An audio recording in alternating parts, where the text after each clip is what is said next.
السلام عليكم، نتمنى تكونوا بخير وعلى خير. نتوما كتشوفوا هذا الفيديو اليوم ان شاء الله نحضر معكم كيكه ديال القهوه اللي كتجي رائعه بزاف بدون كريمه سائله وبدون شونتيي. كتجي بنينه وراقيه وسهله في التحضير واقتصاديه، مكوناتها متواجده في كل بيت. غير تبعوا معايا الفيديو من الاول حتى الاخر وان شاء الله تجربوها، واكيد انا متاكده الا جربتوها غادي تعجبكم.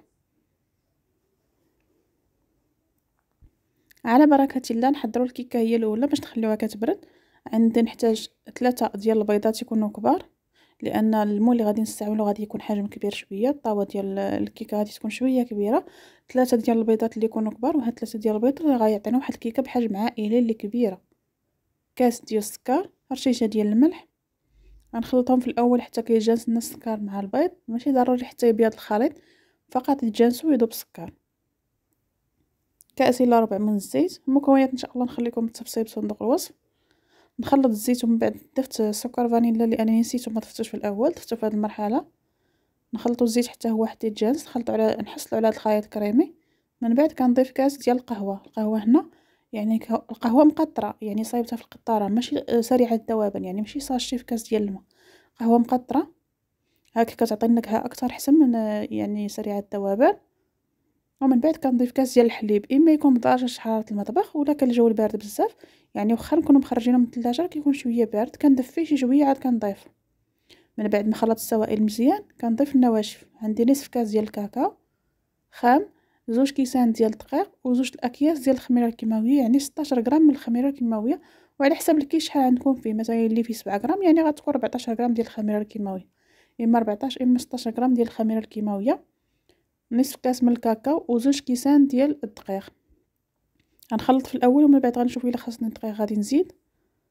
غنضيف من بعد نصف كاس ديال الدقيق، يعني في المجموع غادي نحتاج 2 كيسان ونص ديال الدقيق ونصف كاس ديال الكاكاو.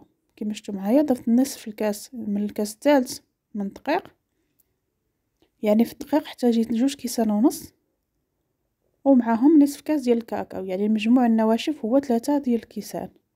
وهكا كنحصلوا على الخليط المطلوب. ديما كنقول لكم الخليط ديال الكيك اللي كتكون بالقهوه اولا بالكاكاو ما خاصهاش تكون ثقيله بزاف باش ما تجيناش ناشفه، وحتى في الفراره ما كتاخذش الوقت نفس الطياب ديال الكيكه ديال الفاني اولا الكيكه البيضاء. الكيكه البيضاء نقدروا شويه نتقلوها، ولكن الكيكه ديال الكاكاو ولا ديال القهوه الا كثرنا فيها الدقيق اكثر من القياس غادي تجي ناشفه وما تجي زوينه.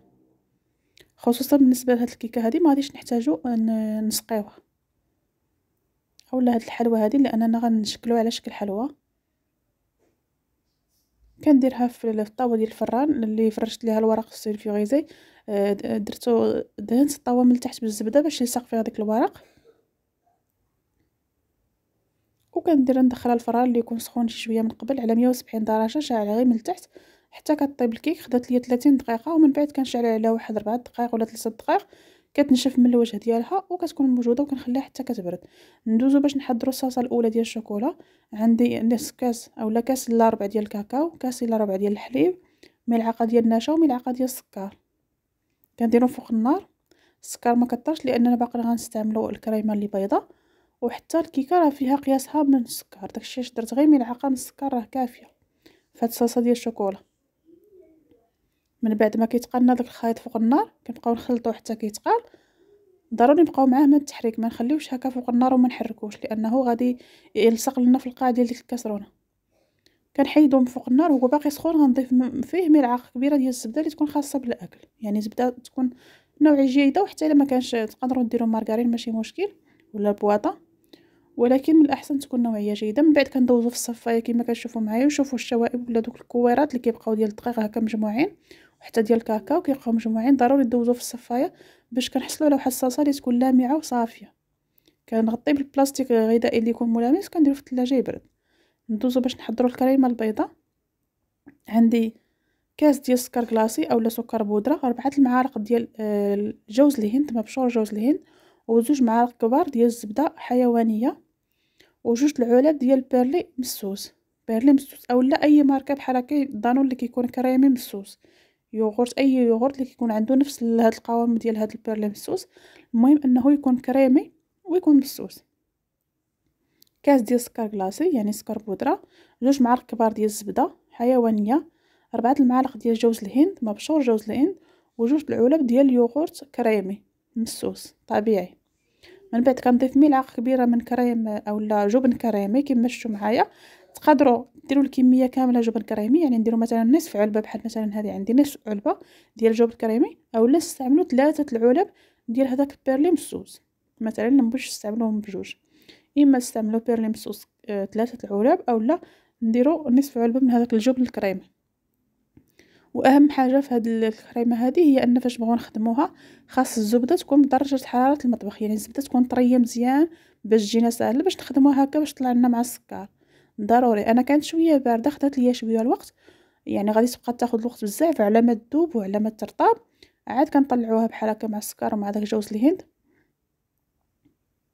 ولكن الا كانت بدرجه حراره المطبخ راه كتوجد بكل سهوله. من بعد ما كتوجد ليا الكريمه حتى هي كنغطيوها وكنديرها في الثلاجه حتى كتبرد شي شويه. من بعد كنجيو باش نزينو الكيكه اللي كتكون بردات، يعني خرجتها من الفران وخليتها حتى بردات تماما.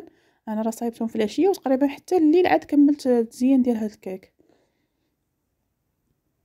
خليت الصلصه ديال الشوكولا مع الكريمه البيضاء خليتهم في الثلاجه كيبردوا، وحتى الكيكه خليتها حتى بردات تماما. عاد كنجيو باش كنقادوها، غنقسمها على نصفين هكا يكونوا متساويين عيني ميزاني.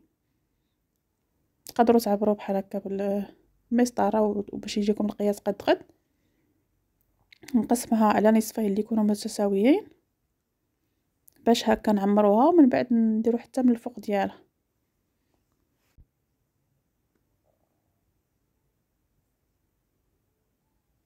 صافي كناخذ النصف الاول وكنحيد ليه داك الجوانب، داك الجانب هكا اللي كيكون رقيق. هاد الجانب بحال هكا هذا اللي كيكون شويه يعني طايح ورقيق شي شويه وكيقصاح في الطياب غادي نزولو. تقدروا هذاك الجانب اللي حيدتو تفردتوه من بعد وديروه حتى هويا في التزيين من الفوق، يعني حتى كنساليو وتفردتوه شي شويه وهكا تزينوا به الكيكه من الفوق. كناخذ الكريمه البيضاء من بعد ما بردات وكنديرها في الوسط، يعني على الوجه ديال هذاك النصف الاول، نقادها مزيان على الجوانب مزيان كما لاحظتوا معايا. يعني ان الكريمه البيضاء وحتى الصلصه ديال الشوكولا راهم اقتصاديين وبساط وكيوجدوا بسهوله، يعني اي واحد يقدر ياخذهم، وحتى يعني ما غالينش، وفي نفس الوقت كيعطي واحد الشكل زوين لهاد الحلوه هذه او لهاد لاطارت، وكتكون سهله في التحضير. وما نقول لكم شحال كتجي بنينه، يعني تقدروا تعتمدوها للضياف، تقدروا تعتمدوها للاسره ديالكم، يعني تفرحوا بها وليداتكم، وفي نفس الوقت حتى المناسبات يعني عيد ولا هكا مناسبه كتنفع بزاف. هاد الكيكه كتجي زوينه بزاف ورقيه وفي نفس الوقت سهله واقتصاديه. كنضيف طبقه ثانيه من الكيكه وكندير فوقها ما تبقى من هذيك الصلصه البيضاء اولا هذيك الكريمه البيضاء ديال جوز الهند مع الجبن، وعاد كندير هكا ديك الكريمه ديال الشوكولا. شوفوا معايا كيفاش كتجي ديك الصلصه ديال الشوكولا كيفاش كتجي هكايا لامعه وكريميه وزوينه، كتجي بنينه. كنت حضرتها معكم من قبل غير ضفنا فيها ديك الصلصه اولا ديك علبه ديال اليوغورت بالشوكولا، وقلت لكم يمكن ما تستعملوش ديك العلبه راه ماشي ضروريه، وهاد المره عاود حضرتها معكم ولكن بدون ديك العلبه. من بعد ما كنساليو التزيين ديال الكيك كندخلها للثلاجه تبرد واحد ساعه تقريبا، على الاقل ساعه، باش هكا يعني الصلصه تشد فيها مزيان، وفاش نجيو نقطعوها يكونوا الطبقات واضحين مزيان. وعاد كنخرجها وكنقطعها معكم. شوف ما شاء الله كيفاش كتجي رائعه بزاف ومغايره، وفي نفس الوقت راها سهله في التحضير وكتجي بنينه. ما يمكنش نقول لكم شحال كتجي بنينه، غير جربوها على حسابي اكيد غادي تعجبكم وغادي تعتمدوها. ممكن ان شاء الله تعتمدوها حتى في الشهر الكريم ان شاء الله كتحليه، يعني غادي تنفع بزاف. بالصحه والراحه والى فيديو قادم ان شاء الله.